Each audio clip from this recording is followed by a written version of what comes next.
সুপ্রিয় দর্শক, আসসালামু আলাইকুম। রিফা রান্নার রেসিপি থেকে সবাইকে স্বাগতম।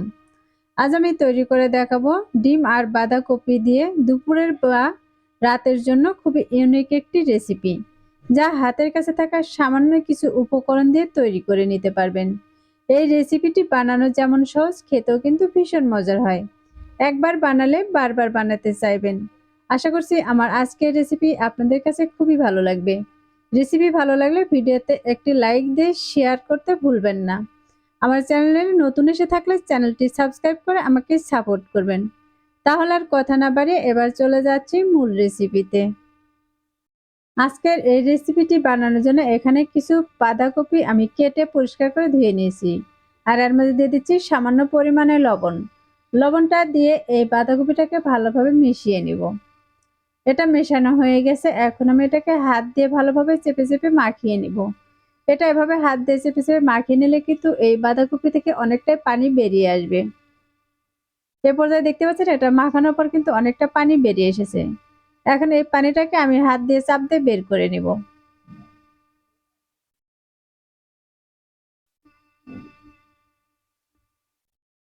আমি সবগুলো বাঁধাকপি থেকে কিন্তু এরকম করে চাপ দিয়ে পানিটাকে বের করে নিয়েছি। এখন এগুলোকে আমি একটি বাটিতে নিয়ে নিচ্ছি।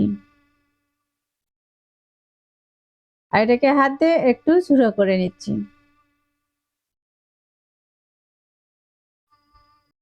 এখন এই বাঁধাকপির সাথে আমি দিয়ে দিব ২টি ডিম। আজকের এই রেসিপিটি আমি ২টি ডিম দিয়ে তৈরি করব। আপনারা চাইলে কিন্তু ডিমের পরিমাণটা কম বা বেশি করেও নিতে পারেন। আমি ২টি ডিম এখানে ভেঙে নিয়েছি। এখন এর মাঝে দিয়ে দিচ্ছি সামান্য পরিমাণে লবণ বা স্বাদ মতো লবণ।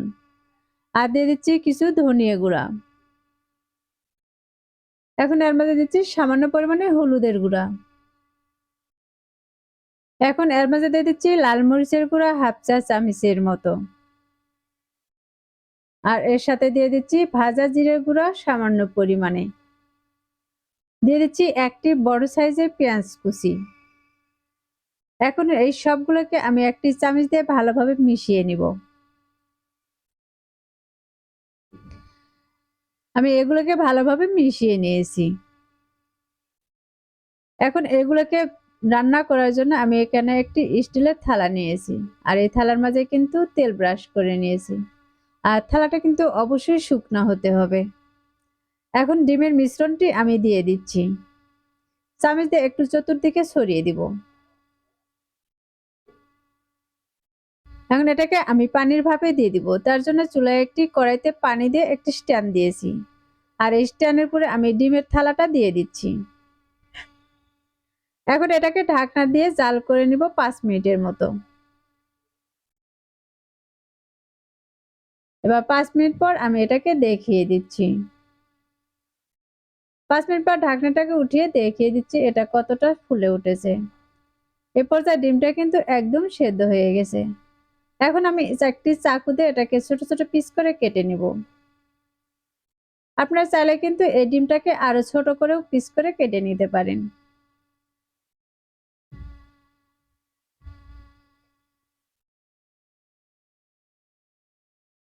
এখন আমি এই প্লেট থেকে এই ডিমগুলোকে উঠিয়ে নিব।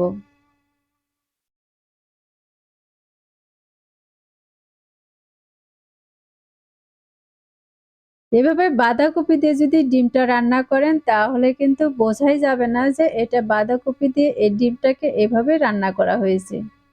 আমি সবগুলো এই প্লেটে উঠিয়ে নিয়েছি আর দেখতে পাচ্ছেন এটা কতটা মোটা হয়েছে। এখন এগুলোকে একটু ভেজে নিব। তার জন্য চুলায় একটি ফ্রাই প্যানে দিয়ে দিচ্ছি ১ টেবিল চামচ পরিমাণে রান্নার তেল। তেলটাকে কড়াইয়ের চতুর্পাশে লাগিয়ে নিব। এখন এর মাঝে আমি ডিমগুলোকে দিয়ে ভেজে নিব।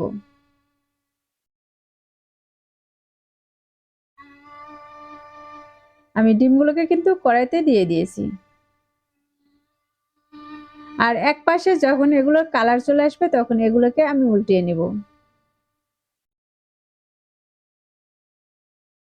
দেখতে পাচ্ছেন এই ডিমগুলোর এক পাশে কিন্তু একটু কালার চলে এসেছে, আমি এগুলোকে উল্টিয়ে নিব।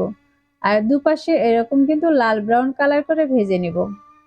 আবার কিন্তু খুব বেশি ভাজা যাবে না, বেশি ভাজতে গেলে কিন্তু এটা পুড়ে যেতে পারে।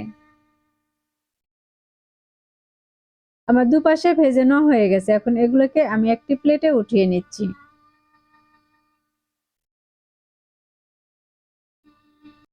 এখন এই কড়াইতে দিয়ে দিচ্ছি আমি আরো 2 টেবিল চামচের মতো সরিষার তেল। এই রেসিপিটা সরিষার তেল দিয়ে বানালে কিন্তু খেতে খুবই ভালো লাগে। এখন এর মধ্যে দিয়ে দিচ্ছি কিছু আস্ত জিরা। জিরাটাকে কয়েক সেকেন্ডের মতো তেলের সাথে ভেজে নিব। আর দিয়ে দিচ্ছি 2টি বড় সাইজের পেঁয়াজ কুচি। পেঁয়াজটাকেও তেলের সাথে 1 মিনিটের মতো ভেজে নিব। পেঁয়াজটাকে তেলের সাথে 1 মিনিটের মতো ভেজে নিয়েছি। আর এখানে দিয়ে দিচ্ছি কিছু কাঁচা মরিচ কুচি। ঝালটা কিন্তু আপনারা আপনাদের পছন্দ অনুযায়ী দিয়ে দিতে পারেন। দিয়ে দিচ্ছি 1 চা চামচের মতো আদা রসুন বাটা। এবার আদা রসুনটাকেও আমি কয়েক সেকেন্ডের মতো ভেজে নিব। এখন এর মধ্যে দিয়ে দিচ্ছি সামান্য পরিমাণে পানি। পানি দিয়ে মশলার সাথে ভালোভাবে মিশিয়ে নিব। অবশ্যই শুকনো মশলাটা দেওয়ার আগে একটু সামান্য পরিমাণে পানি দিয়ে দিবেন। দিয়ে দিচ্ছি স্বাদ মতো লবণ, কিছু ধনিয়া গুঁড়া আর দিয়ে দিচ্ছি কিছু হলুদের গুঁড়া। এখন এর মাঝে দিয়ে দিচ্ছি আমি 1/2 চা চামচের মতো লাল মরিচের গুঁড়া। দিয়ে দিচ্ছি একটি পেঁয়াজ বাটা। আপনারা চাইলে এখানে কিন্তু টমেটো বাটাটাও দিয়ে দিতে পারেন। এখন সবগুলোকে ভালোভাবে মিশিয়ে নিব। আর এই মশলাটাকে আমি 2 থেকে 3 মিনিটের মতো কষিয়ে নেব। এখন একটি ঢাকনা দিয়ে ঢেকে রেখে দিব কিছুক্ষণের জন্য। এবার ঢাকনাটাকে উঠিয়ে নিচ্ছি। আর এটাকে ভালোভাবে আবারও নেড়েচেড়ে মিশিয়ে নেব। মশলাটা যখন কষানো হয়ে যাবে তখন কিন্তু মশলা থেকে তেলটা ছেড়ে দিবে। তখন বোঝা যাবে এই মশলাটা কষানো হয়ে গেছে। এখন এর মাঝে দিয়ে দিচ্ছি আমি পরিমাণ মতো পানি। আমি এখানে যতটুকু ঝোল রাখবো সেই পরিমাণে পানিটা দিয়ে দিব। আমি কতটুকু পানি দিয়েছি তা দেখে কিন্তু বুঝতেই পারতেছেন। পানিটাতে যখন এরকম বলক চলে আসবে তখন আমি এর মাঝে ভেজে রাখা ডিমগুলোকে দিয়ে দিব।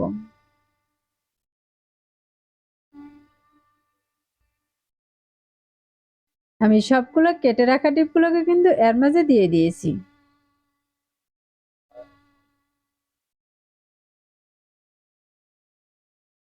এটাকে বেশ কিছুক্ষণ কিন্তু এরকম ঢাকনা ছাড়াই আমি রান্না করে নিব। যখন ঝোলটা একটু ঘন হয়ে আসবে তখন এর মাঝে দিয়ে দিব আমি 1 চা চামচের মতো ভাজা জিরের গুঁড়ো। এবার এটাকে ঢাকনা দিয়ে আমি আরো কিছুক্ষণ জাল করে নিব। এটাকে ঢাকনা দিয়ে আমি আরো 2 মিনিটের মতো জাল করে নিয়েছি। এখন এগুলোকে একটু নেড়ে নিব।